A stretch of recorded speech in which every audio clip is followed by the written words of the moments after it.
आज हम आपको छठी इंद्रिय के बारे में विस्तार पूर्वक बताएंगे।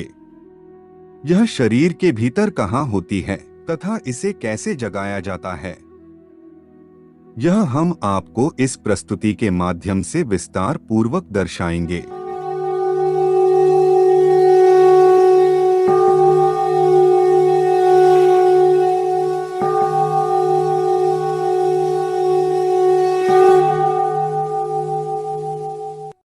मस्तिष्क के भीतर कपाल के नीचे एक छिद्र है, उसे ब्रह्मरंध्र कहते हैं। वहीं से सुषुम्ना रीढ़ से होती हुई मूलाधार तक गई है।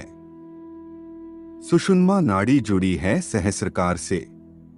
इड़ा नाड़ी शरीर के बाईं तरफ स्थित है तथा पिंगला नाड़ी दाईं तरफ अर्थात इड़ा नाड़ी में चंद्र स्वर और पिंगला नाड़ी में सूर्य स्वर स्थित रहता है।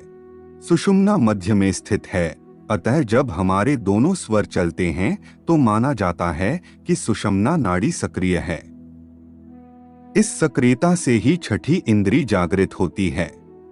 इड़ा, पिंगला और सुषुम्ना के अलावा पूरे शरीर में हजारों नाड़ियां होती हैं। उक्त सभी नाड़ियों का शुद्धि और सशक्तिकरण सिर्फ प्राणायाम और आसनों से ही होता है। शुद्धि और सशक्तिकरण के बाद ही उक्त नाड़ियों की शक्ति को जागृत किया जा सकता है। छठी इंद्री को जागृत करने के लिए योग में अनेक उपाय बताए गए हैं। इसे परामनोविज्ञान का विषय भी माना जाता है। असल में यह संवेदी बोध का मामला है। गहरे ध्यान प्रयोग से यह स्वयं ही जागृत हो जाती है। मानव शरीर में 5 इंद्रियां होती हैं: नेत्र, नाक, जीभ, कान और त्वचा। इसी को दृश्य, सुगंध, स्वाद, श्रवण और स्पर्श कहा जाता है। किंतु एक और छठी इंद्री भी होती है जो दिखाई नहीं देती, लेकिन उसका अस्तित्व महसूस होता है। वह मन का केंद्र बिंदु भी हो सकता है। उपन्यासकारों ने इस पर उपन्यास भी लिखे हैं। प्राचीन काल या मध्यकाल में छठी इंद्री ज्ञान प्राप्त कई लोग हुआ करते थे, लेकिन आज कहीं भी दिखाई नहीं देते, तो उसके भी कई कारण हैं। हिप्नोटिज्म जैसी अनेक विद्याएं इस छठी इंद्री के जागृत होने का ही चमत्कार होता है। हम आपको बताना चाहते हैं कि छठी इंद्री क्या होती है और योग द्वारा इसकी शक्ति कैसे प्राप्त की जा सकती है, और यह भी कि जीवन में हम इसका उपयोग किस तरह कर सकते हैं।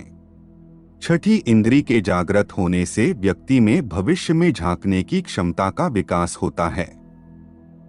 अतीत में जाकर घटना की सच्चाई का पता लगाया जा सकता है। मीलों दूर बैठे व्यक्ति की बातें सुन सकते हैं। किसके मन में क्या विचार चल रहा है, इसका शब्दश पता लग जाता है।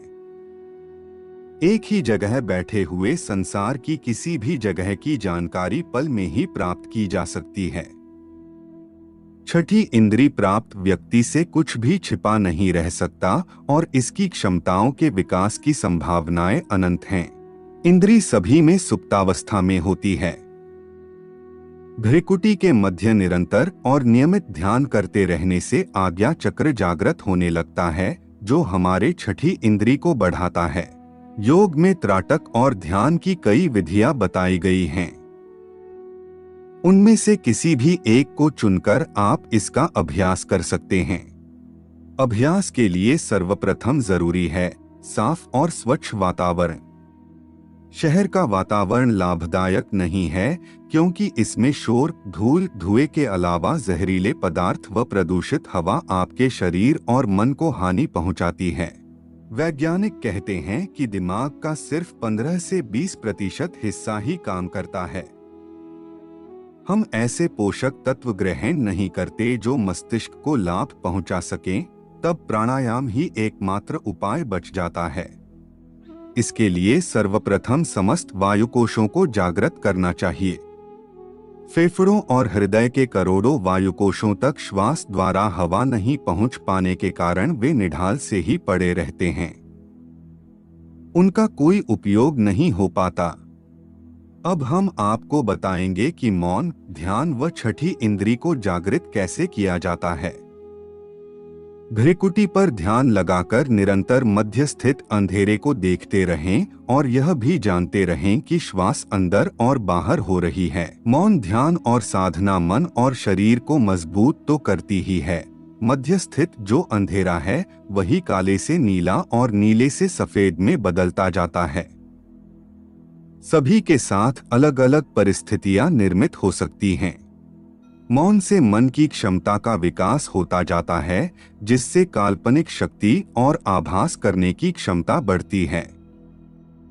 इसी के माध्यम से पूर्वाभास और साथ ही इससे भविष्य के गर्भ में झांकने की क्षमता भी बढ़ती है।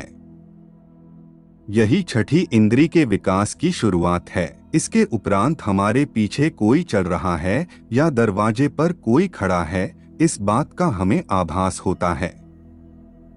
यही आभास होने की क्षमता हमारी छठी इंद्री के होने की सूचना है।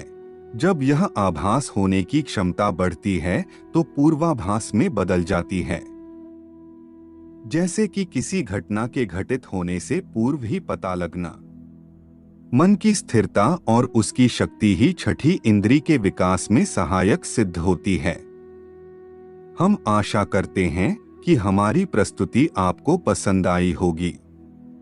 अपने विचार अभिव्यक्त करने के लिए कमेंट करें, वीडियो को शेयर करें, वह चैनल को सब्सक्राइब करें। तब तक के लिए जय जय श्री राम।